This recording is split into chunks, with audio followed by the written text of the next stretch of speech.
जो बाहर सब ठीक हो फिर भी मन अशांत हो। कभी आपने गौर किया है, हम उस युग में जी रहे हैं जहां हमारे पास सुविधाएं पहले से कहीं अधिक हैं।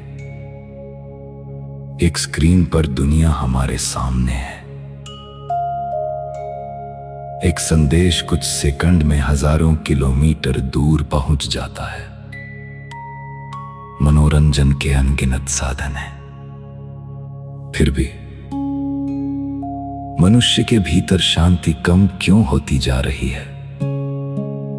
सुबह आंख खुलते ही कई लोगों का हाथ सबसे पहले मोबाइल की तरफ जाता है। कोई संदेश आया है, किसने हमारी पोस्ट देखी, दुनिया में क्या हुआ, किस व्यक्ति ने हमसे ज्यादा सफलता प्राप्त कर ली। दिन अभी शुरू भी नहीं हुआ और मन दौड़ना शुरू कर चुका है। यही आधुनिक जीवन का एक विचित्र विरोधाभास है। हम दुनिया से पहले से ज्यादा जुड़े हुए हैं, लेकिन कई बार स्वयं से पहले से ज्यादा दूर। प्राचीन भारतीय चिंतन हमें यही एक महत्वपूर्ण बात समझाता है। समस्या हमेशा बाहर के संसार में नहीं होती। कई बार असली संघर्ष उस संसार में चल रहा होता है जिसे कोई दूसरा देख नहीं सकता, हमारे मन में। भगवद गीता में अर्जुन भी एक ऐसे ही क्षण में खड़े दिखाई देते हैं। उनके सामने युद्ध भूमि थी, लेकिन वास्तविक युद्ध पहले उनके भीतर शुरू हुआ था। भ्रम था, भय था, निर्णय लेने की क्षमता कमजोर पड़ रही थी। शरीर और मन दोनों प्रतिक्रिया कर रहे थे। आज हमारा कुरुक्षेत्र अलग दिखाई देता है। किसी के लिए ऑफिस का दबाव कुरुक्षेत्र है, किसी के लिए व्यापार में नुकसान, किसी के लिए परिवार की चिंता, किसी के लिए भविष्य का डर, और किसी के लिए हर समय दूसरों से अपनी तुलना करते रहने की आदत।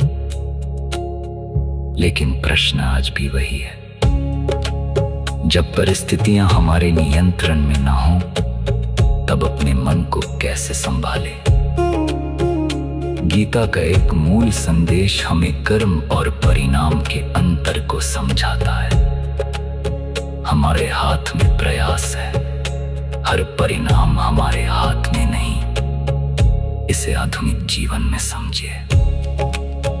आपने पूरी मेहनत से कोई काम किया, आपने वीडियो बनाया, व्यवसाय में नई योजना शुरू की, परीक्षा की तैयारी की, किसी रिश्ते को बचाने की कोशिश की। लेकिन मन केवल काम करके नहीं रुकता, वो तुरंत पूछता है, परिणाम क्या होगा? लोग क्या कहेंगे? अगर मैं असफल हो गया तो? अगर दूसरे मुझसे आगे निकल गए तो? यहीं से मानसिक ऊर्जा का बड़ा हिस्सा उस भविष्य पर खर्च होने लगता है जो अभी आया ही नहीं। प्राचीन ज्ञान कर्म से भागने को नहीं कहता, वो कर्म में पूरी तरह उपस्थित रहने की शिक्षा देता है। आज आप स्वयं से एक छोटा प्रश्न पूछ सकते हैं, इस समय मेरे नियंत्रण में क्या है? पूरा भविष्य नहीं, अगला सही कदम, पूरी जिंदगी नहीं। आज का दिन हर व्यक्ति की राय नहीं, अपना व्यवहार।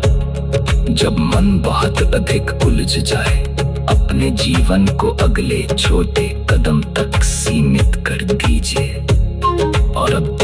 दूसरा प्रश्न, हम थकते केवल काम करने से हैं या उस मानसिक शोर से भी थकते हैं जो काम खत्म होने के बाद भी बंद नहीं होता। रात को शरीर बिस्तर पर होता है लेकिन मन मीटिंग में होता है, कभी भविष्य में, कभी बीते हुए अपमान में, कभी किसी सोशल मीडिया पोस्ट में, कभी उस सफलता में जो किसी दूसरे व्यक्ति को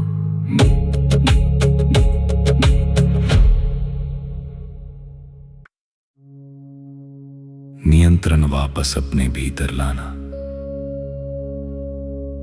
तब छोटी सी बाहरी घटना भी हमारे भीतर बहुत बड़ा तूफान पैदा कर सकती है।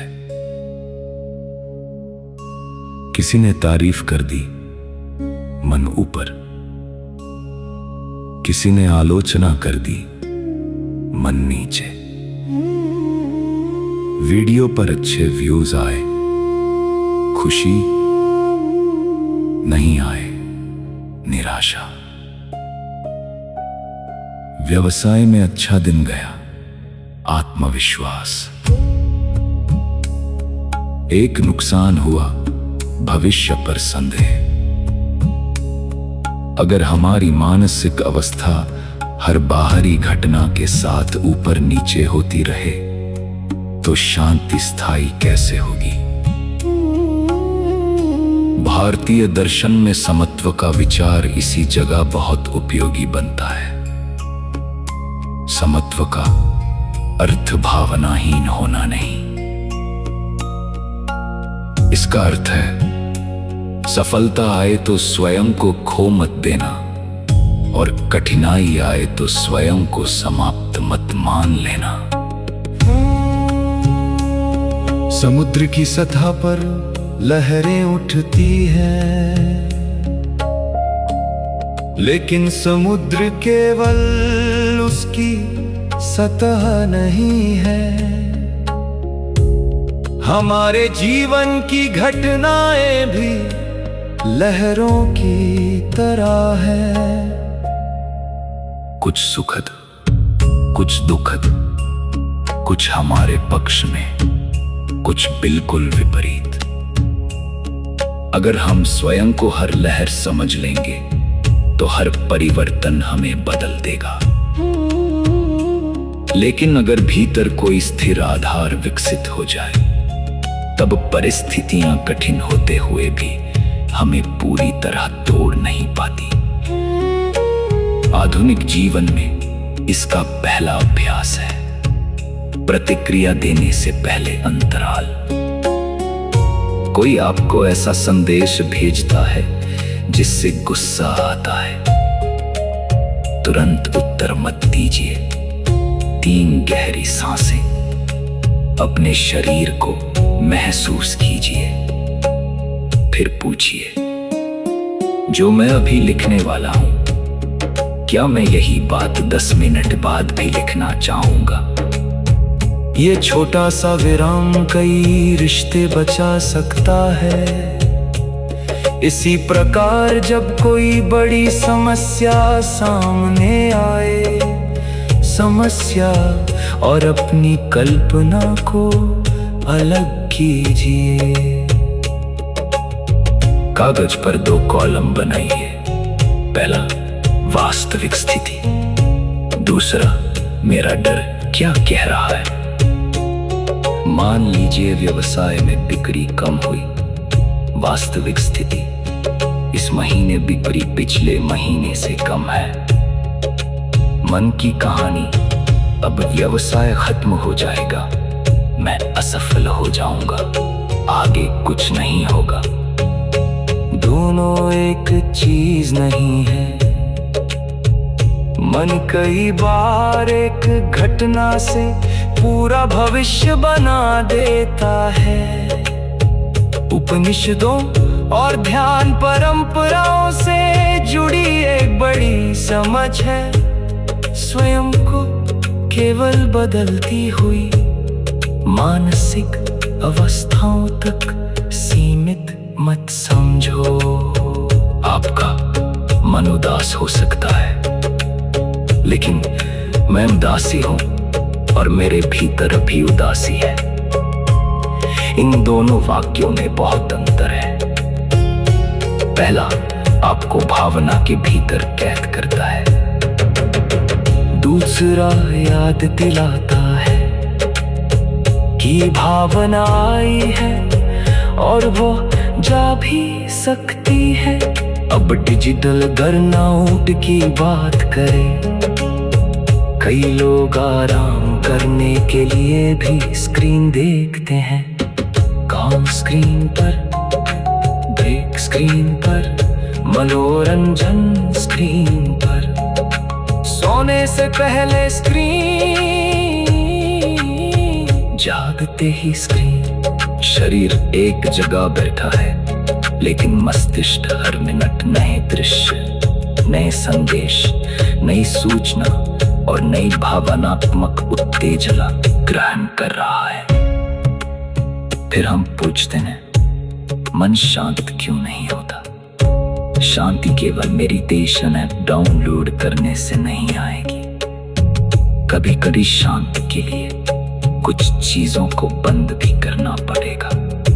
एक सरल नियम अपनाइए, दिन की शुरुआत के पहले 30 मिनट फोन के बिना और सोने से पहले अंतिम 30 मिनट भी फोन के बिना। इसे द्वंद मत समझिए, इसे मानसिक सीमा समझिए। सुबह सबसे पहले दुनिया को अपने मन में पा।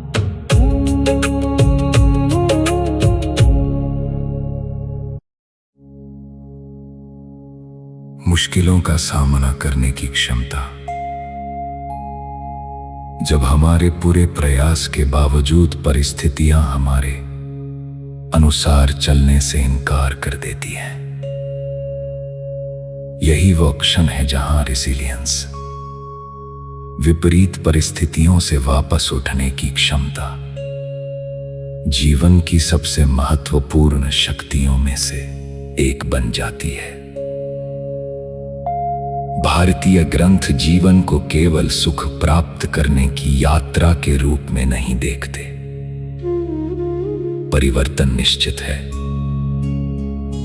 लाभ और हानि, मिलना और बिछड़ना, प्रशंसा और आलोचना, जीत और हार, इनमें से कोई अवस्था स्थायी नहीं।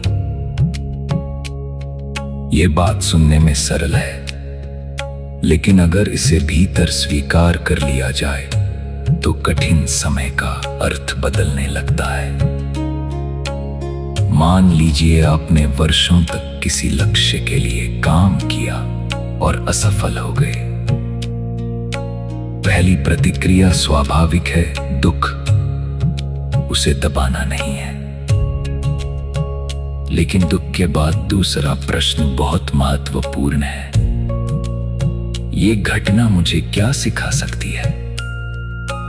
असफलता को पहचान मत बनाइए। मैं असफल हूं, ये पहचान है। मेरा ये प्रयास सफल नहीं हुआ, ये तथ्य है।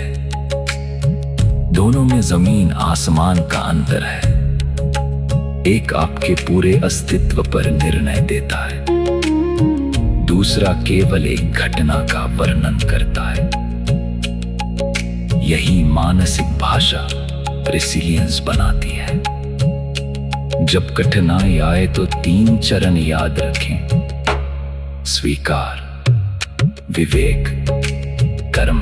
पहला, स्वीकार। जो हो चुका है उससे मानसिक युद्ध बंद करें। स्वीकार का अर्थ पसंद करना नहीं है। स्वीकार का अर्थ केवल इतना है, हाँ, इस समय वास्तविकता यही है। दूसरा, विवेक। इस परिस्थिति में क्या मेरे नियंत्रण में है और क्या नहीं। तीसरा, कर्म। जो नियंत्रण में है उसमें अगला छोटा सही कदम क्या है। यही क्रम मन को असहायता से क्रिया की ओर ले जाता है। मान लीजिए नौकरी चली गई, स्वीकार, नौकरी जा चुकी है। विवेक, मैं बीते निर्णय को नहीं बदल सकता, लेकिन अपना सीवी सुधार सकता हूं, लोगों से संपर्क कर सकता हूं, नई स्किल सीख सकता हूं। कर्म, आज 3 आवेदन बस। पूरे 6 महीने का भविष्य आज हल करने की आवश्यकता नहीं। आज के 3 आवेदन। जीवन कई बार पर्वत जैसा दिखाई देता है, क्योंकि हम एक ही क्षण में उसकी चोटी तक पहुंचने की कोशिश करते हैं, जबकि रास्ता हमेशा अगले कदम से बनता है। इसी तरह किसी संबंध में कठिनाई है। पहले भावना को पहचानिए, फिर ये देखिए कि आपके नियंत्रण में क्या है। आपकी भाषा, आपकी सीमा, आपकी ईमानदारी, आपका निर्णय। दूसरे व्यक्ति का व्यवहार पूरी तरह आपके नियंत्रण में नहीं। यही अनासक्ति की शिक्षा व्यावहारिक हो जाती है। अनासक्ति का अर्थ रिश्ते छोड़ देना या जिम्मेदारी छोड़ देना नहीं है। इसका अर्थ है अपना सर्वश्रेष्ठ करना, लेकिन हर परिणाम को अपनी पहचान से न बांधना। एक किसान बीज बो सकता है, मिट्टी तैयार कर सकता है, पानी दे सकता है, फसल की रक्षा कर सकता है, लेकिन वो बादलों को आदेश नहीं दे सकता। क्या इसका अर्थ किसान मेहनत छोड़ दे? नहीं, वो अपने हिस्से का कर्म पूरी निष्ठा से करता है, और जो उसके नियंत्रण से बाहर है उसके सामने विवेक रखता है। आधुनिक जीवन में यही मानसिकता एंजाइटी को बहुत कम कर सकती है। अब अपने जीवन की सबसे बड़ी चिंता को मन में लाइए।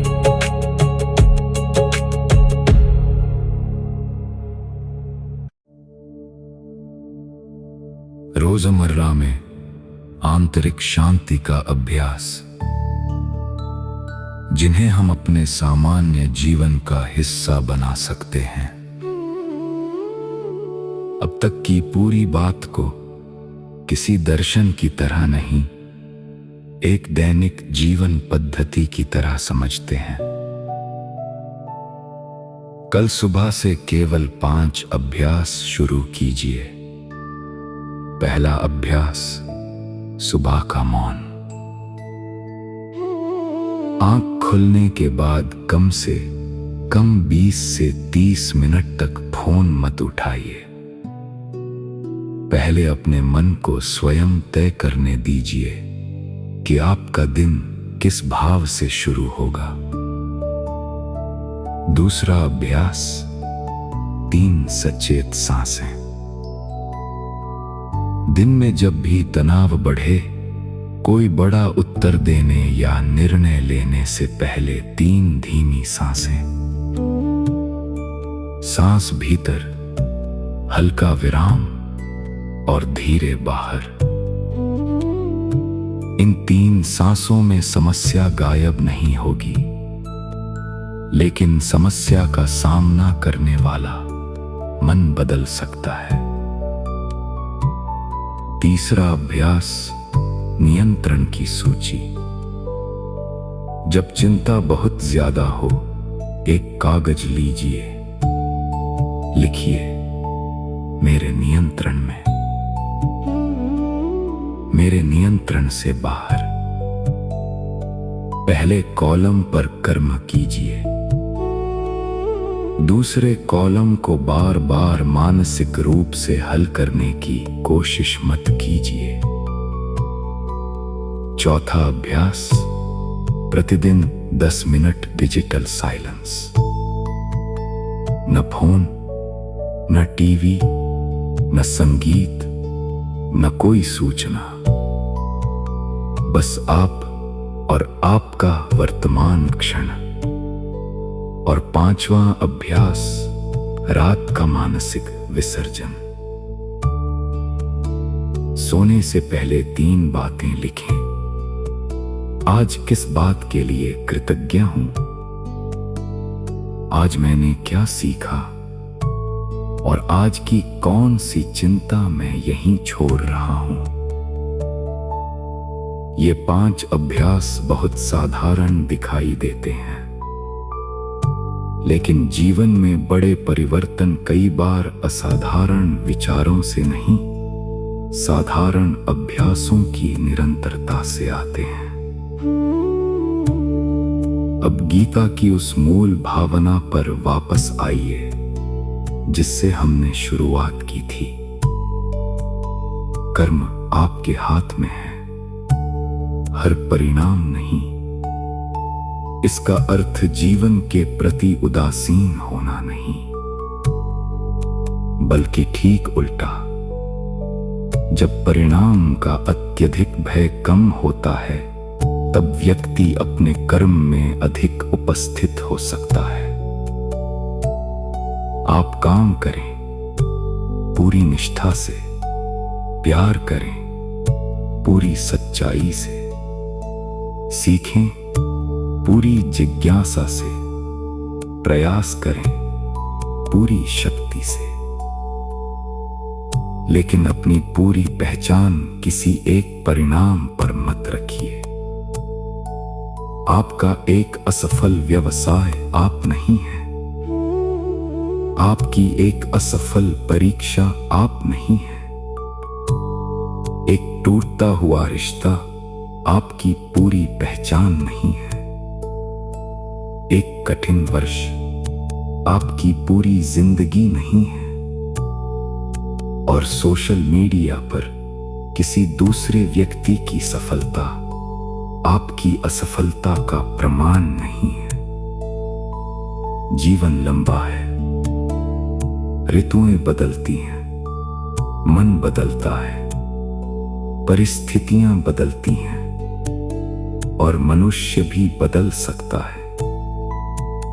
इसलिए जब अगली बार आपको लगे कि सब कुछ बहुत ज्यादा हो गया है, एक क्षण रुकिए, सांस महसूस कीजिए, अपने पैरों के नीचे जमीन महसूस कीजिए और स्वयं से केवल इतना पूछिए, अभी मेरा अगला सही कदम क्या है?